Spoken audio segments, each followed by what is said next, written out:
À l'Institut Sapiens, on insiste sur la nécessité de la réforme du système de retraite tel qu'il existe aujourd'hui.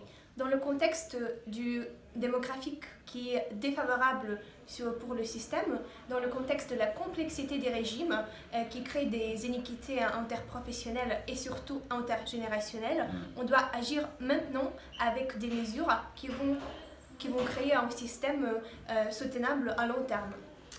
Alors, il existe déjà des systèmes à points. Je pense au système Agirc-Arrco qui est géré par les partenaires sociaux. Je suis très étonné d'ailleurs qu'on ne l'évoque pas plus souvent. C'est un régime qui marche bien, le régime par points depuis très longtemps, et c'est un régime qui présente un excédent, un fonds de roulement de l'ordre de 70 milliards d'euros. C'est donc la démonstration que la réforme par points n'est pas nécessairement ce qui nous est dit, une réforme antisociale, c'est même une réforme très sociale. Pourquoi ? Parce qu'elle sera redistributrice, encore plus redistributrice.